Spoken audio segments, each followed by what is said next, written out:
Little Fox.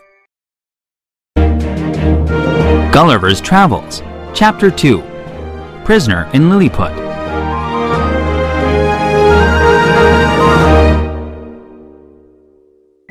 When I woke up the next morning, I couldn't move.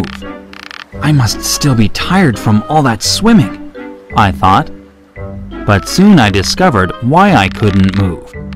My body, arms, and legs were tied to the ground. Even my hair, which was long and thick, was tied down. I couldn't even move my head. How strange, I said to myself. I must be dreaming. The sun grew hot and shone in my eyes. All I could see was the sky.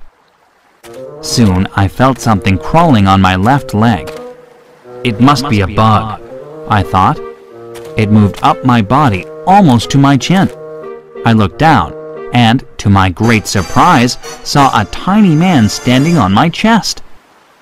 He was about as big as my thumb, no more than 15 centimeters tall.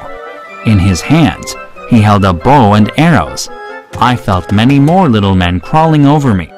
In astonishment, I shouted very loudly, "Get off me, you insects!" They all jumped in alarm and screamed in terror. Some of the little men fell right off my body. I tried to loosen the ropes that held me down. Although the ropes were very thin, like thread, there were hundreds of them. Finally, I was able to free my left arm. The tiny men began to shoot arrows at me. Several arrows landed on my hand.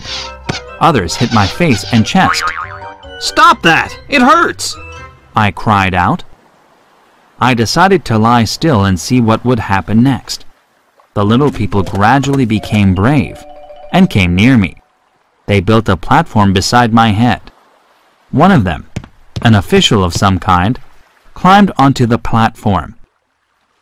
He started speaking to me, but his language was not like any language I had heard before. The little men seemed friendly now. "I'm so hungry," I said, but they didn't understand me. With my free hand, I used signs to ask for food. The men brought me baskets of many different foods. I also drank 2 barrels of wine. Another official spoke to me, making signs with his hands as he talked. I understood that they were going to take me to another place. I fell asleep again.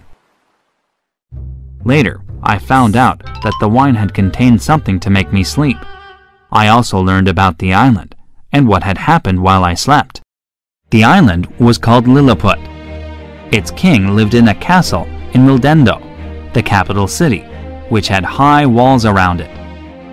The people made a huge cart and put me on it when I was asleep. I found out that it took 900 men to lift me onto the cart. 1,500 Lilliputian horses were needed to pull it. When we arrived near the city, the guards attached many chains to my ankle. Then they cut the ropes that tied me down. At last I was able to stand up and stretch. But because of the chains, I could not move about much. We were near a very large building just outside the gates of Mildendo. Well, I thought, it seems this building is to be my home. It was big enough for me to crawl into and lie down inside it. From outside my new home, I had a good view of the countryside. The fields were tiny, like small flower beds in my garden in England. Even the tallest trees were only about 2 meters high. Lilliput was a beautiful place, and everything in it was unbelievably tiny.